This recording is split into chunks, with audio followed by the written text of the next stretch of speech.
اچھا میرے بھائی، امام کے پیچھے الحمد شریف پڑھنا کیسے؟ بہت ہو گئے یہ مسائل یار، وہ میں نے حدیث یوٹیوب پہ کلپ موجود ہے. اگر ہم امام حنیفہ کے نزدیک جائز نہیں ہے، اور وہ جو حدیث ہے من کان الامام الفقرات الامام له قراءۃ، جس کا امام ہو امام کی قراءت مقتدی کے لیے کافی ہے. اس حدیث کی باقی پورے دلائل یوٹیوب پہ ریکارڈ کرا چکا ہوں. اگر ہم ظہر کی نماز کے وقت مسجد جائیں تو جماعت کھڑی ہو رہی ہو تو سنتیں نہیں بھائی، سنتیں بعد میں پڑھیں، جماعت کے بعد ادا کرنی چاہیے. ادا کرنے کا طریقہ یہ ہے کہ پہلے 2 سنتیں پڑھ لیں پھر 4 پڑھ لیں، اور اگر کسی نے پہلے 4 پڑھ لی 2 بعد میں پڑھ لی وہ بھی ٹھیک ہے. اگر کوئی نماز قضا ہو جائے تو اس نماز کے سنت اور نوافل کرنے ہوں گے یا نہیں؟ صرف فرض پڑھنے ہوں گے، وطر بھی پڑھنے ہوں گے. کیا قضا عمری کی نماز کی بھی سنت نوافل ادا کرنا؟ نہیں، قضا عمری صرف فرض ہوتے ہیں. گناہ سے بچنے کے لیے خود کو تکلیف دی جا سکتی ہے، جیسے ایک نوجوان نے خود کو روکنے کے لیے چراغ پر ہاتھ رکھ دیا تھا. گناہ سے بچنے کے لیے خود کو تکلیف دیں، لیکن تکلیف برائے تکلیف نہ ہو، اس میں عبادت کا عنصر بھی ہو. جیسے آپ سے گناہ ہو گیا تو صدقہ کریں، یہ تکلیف ہوگی نا، پیسے خرچ ہوں گے. روزہ رکھیں، 50 نوافل پڑھ لیں، اس قسم کی تکلیف دیں، آگ پہ ہاتھ نہ رکھیں. اور کرنے سے پہلے بھی دے سکتے ہیں. یہ تو کر لیا نا، کرنے کے بڑے نقصانات ہیں. گناہ کے سائیڈ افیکٹ بہت لوگ اس نیت سے کر لیتے ہیں ہم کر کے صدقہ کر دیں گے، روزہ رکھ کے سزا دے دیں گے. نہ بھائی، گناہ سے دور ہی رہو. یہ ایسے جیسے کوئی کہ میں زخم کر کے اپنا علاج کر لوں گا. زخم ہو جائے تو علاج کیا جاتا ہے، علاج کی نیت سے زخم نہیں لگایا جاتا. ایک ہندوستانی اداکار کے مرنے پر کچھ لوگ یہ کہنے لگے ہیں کہ یہ جہنم میں جائے گا، اور دوسرے جو یہ کہہ رہے ہیں کہ تم لوگ یہ نہیں تو کہہ سکتے کہ جہنم میں جائے گا، یہ اللہ کا کام ہے، تو اسلام میں کیا صحیح ہے؟ کسی مخصوص شخص کے بارے میں کہنے کی ضرورت ہی نہیں کہ جہنم میں جائے گا. بس جس کی بھی موت کفر پہ ہوگی، ایمان کے بغیر ہوگی، قاعدہ یہ ہے کہ وہ جہنم میں جائے گا. یہ کہنے کی ضرورت نہیں ہے کہ یہ والا، ٹھیک ہے نا. یہ بالکل غلط ہے، اس طرح نہیں کہنا چاہیے. یہ ایسا ہی ہے جیسے ایک آدمی رات کو اٹھ کے دعا مانگ رہا تھا نا، مزدور تھے، رات کو نہیں، مزدور اکٹھے کمرے میں سو رہے ہوتے، تو رات کو تہجد پڑھ رہا ہے، اے اللہ تو دیکھ رہا ہے، میں سب لوگ یہ سب سو رہے ہیں. بھائی تو ویسے ہی جنرلی کہہ دے کہ اللہ ساری دنیا سو رہی ہے، میں رات کو اٹھ کے تیرے سامنے عبادت کر رہا ہوں. جنرلی ایک نارم جیسے بار بار اے اللہ ہی تو دیکھ رہا ہے کہ یہ سب کیا کر رہے ہیں، سو رہے ہیں، میں تیرے سامنے کھڑا ہوا ہوں.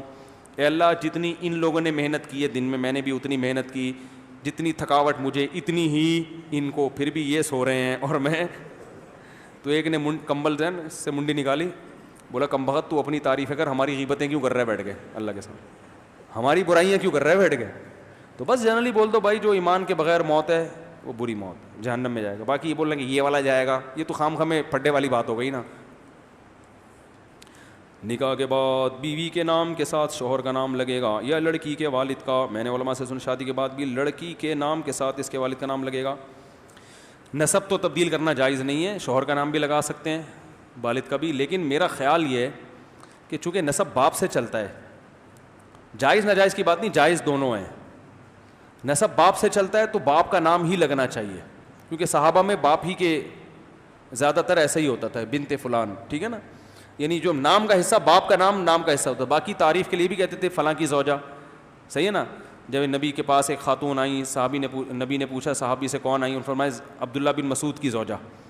تو انٹروڈکشن کے لیے تو یہ ہونا چاہیے میاں کا نام، فلاں کی وائف ملنے کے لیے آئی ہیں. اس سے آدمی سوچتا ہے ملنے کے قابل ہیں یا ملنا چاہیے کہ نہیں، کیونکہ شادی کے بعد عورت کا تعارف کس سے ہوتا ہے؟ میاں سے ہوتا ہے. لیکن نسب کس کے، قوم کہاں سے چلے گی؟ باپ سے. تو نام کا جو جزو ہے نا وہ باپ کا نام ہونا چاہیے. سمجھ رہے ہو کہ نہیں سمجھ رہے؟ نام کا حصہ کون ہونا چاہیے؟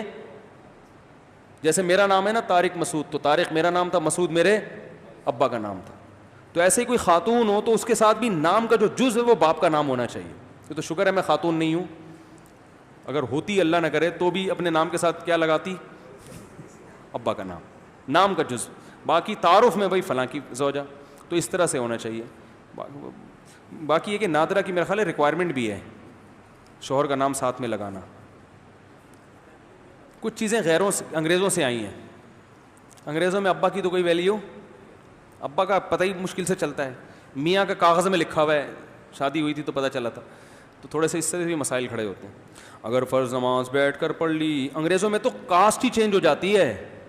جیسے پٹھان کی شادی، خان کی شادی ہوئی نا کہیں ارائی سے، تو وہ وائف، شوہر کا جو خاندان ہے وہ وائف کو دیتے ہیں. حالانکہ خاندان تو بہرحال کہاں سے چلتا ہے؟ بھائی شوہر اگر سید نہیں ہے، بیوی سید ہے، تو بیوی پھر بھی سید رہے گی چاہے وہ غیر سید میں شادی کرے, کیونکہ باپ کیا تھا, سید تھے نا.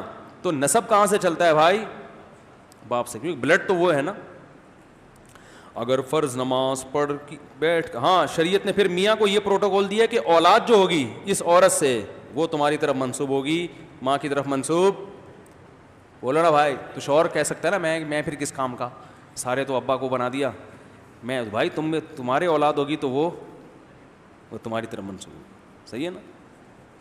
اگر فرض نماز پڑھ کر بیٹھ کر پڑھ لی تو نماز نہیں ہوگی, تو کیا اگر نہیں تو جتنی نمازیں بلا عذر جو نمازیں بیٹھ کے پڑھی ہیں دوبارہ لوٹانی پڑیں گی.